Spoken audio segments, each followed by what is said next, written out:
Hey Facebook, it's been a while since I've done a Facebook Live, a couple of days or so I'm just trying to get myself back in the habit of getting content out regularly to help you guys. So put a question out to my clients. Hey Amanda, and the question was, Greg, how do you manage hunger when you're trying to lose weight? Hey Jules.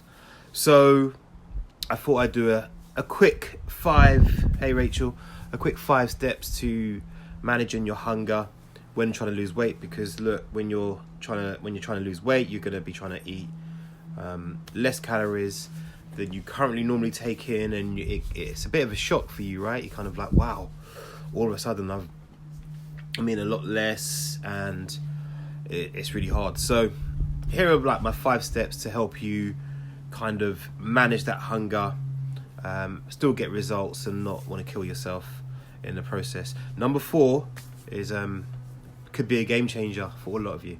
So number 1, it's what I've been talking about a long time. Hey Cara, been talking about a long time, which is get enough sleep. I can't bang on about this one enough. Like trying to lose weight without getting enough sleep is hard work, because sleep makes you hungrier. Sleep makes you make a lack of sleep makes you make bad decisions with your nutrition. So for the love of God, get enough sleep, people. By the way, can you just give me some love so I know that you can hear me? Because sometimes I just don't know if I'm talking to myself. It's kind of weird like that. So yeah, if you can hear it, let me know. Just give me some love. So yeah, getting sleep is massively important. So you should be getting 7 to 8 hours of sleep on a regular basis. Okay, that's number 1. Cool. Alina can hear me. Awesome. Thanks, Alina. Right. Number 2, the one that most of the ladies especially skimp on, is getting enough protein. So protein takes a little bit longer to digest and will stay in your gut a bit longer. So making sure you've got enough of it is pretty important. So yeah, making sure you get 20 to 30 grams of protein at each of your main meals is a massive, easy win. So you might want to make that pork chop a little bit bigger. You might want to get some extra lentils in that food, or some beans if you're vegetarian. But making sure you got 20 to 30 grams of protein in each meal is a winner. Yeah. So I would easily, just work on that. Okay. Number 3, working out whether you're hungry or you're bored. Because often, let's be honest, you're sat at your desk, your boss is giving you another bit of work to do, and you're just like, I want to go and get away from the desk. And the only place you've got to go is the canteen with all the cakes and stuff. Yeah. So I would suggest very heavily recognizing when you get bored at work, taking more breaks as well. But take a break that means you go for a walk, or you go and see your colleague, across the way. Go to the printer and have a chat. Don't go to the canteen, or don't reach for food. Because if your environment has loads of foods, then guess what you're gonna eat? Yes, eat cake. Yeah, cake is a big one. Yeah, just keep the cake away. Mr. Asif, original A-Team, how you doing, man? So yeah, keep the cake, keep your environment clear of the foods that are likely to be high calories. Yeah, cool. So number 4, that's 3, 4, on this little list is eat soup before your meal. So it only takes a small amount of soup or water to stretch the stomach, right? When the stomach gets stretched, it sends a signal to the brain saying, oh, we're full. So obviously you use soup. Soup can be fairly low calorie, filled with veggies, and obviously has a high water content.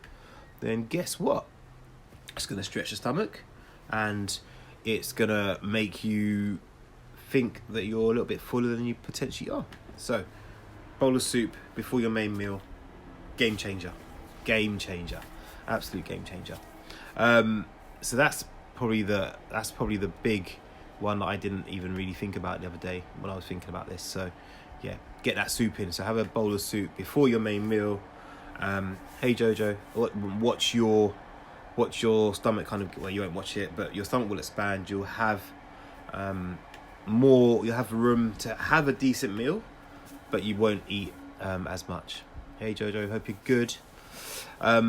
So yeah, get soup before your main meal. So use soup as your entree. I think that's what they call it, as your starter. Before your main meal. Awesome trick. So number 5. Is that a good one? You like that one, Jojo? Good. Number 5 on my list is similar to the soup, but it's a really big one. Is staying hydrated. For most people, you're looking at least 2 litres of water. Just depends on how much you weigh and how much you exert yourself during the day, but at least 2 litres of water.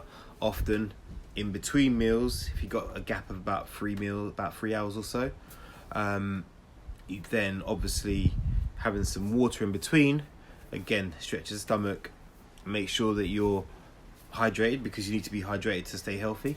But having some water in between meals and is a real big one for you feeling more thirsty rather than hungry. So you have to recognize that sign. Okay, so yeah, there you go. There's like 4 or 5 tips there. Hey JJ, so I'm gonna go back through them again, just for those who just came on late. So number 1, get enough sleep. Like I can't talk about that enough. Get enough sleep, people. Number 2, sufficient protein at every meal. So whether you're vegetarian, vegan, omnivore, doesn't really matter, pescatarian, gin. Gin. I've never tried that one, actually. What about rum, JJ? Would that help? You have to let me know. So gin, yeah, JJ recommends gin. That's a new one. I've never tried. I'm not really a gin. What type of gin are you talking about? Like the flavoured gin, or I don't know. I'm intrigued to know more. Yeah, let me know. No, pink gin. Okay. Cool. Pink gin. All right. I'll add that to the number 6. When I do the podcast, I'll put that one on, JJ. So yeah, get enough protein. Get enough gin. Brilliant. Get enough protein. Eat some soup before your main meal. Hey Maz, eat some soup before your main meal.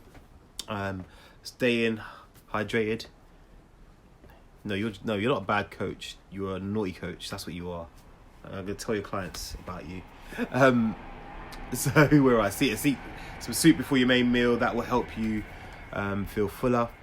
So you potentially won't eat as much of your next meal as well. So nice, easy way to manage calories that way too. Stay hydrated as well. And number 5, recognize when you're bored.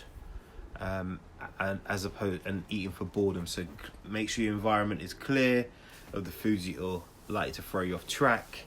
Go and see Rita at the printer from HR, rather than sitting there guzzling food because you're bored and you don't want to do the email that your boss has set you.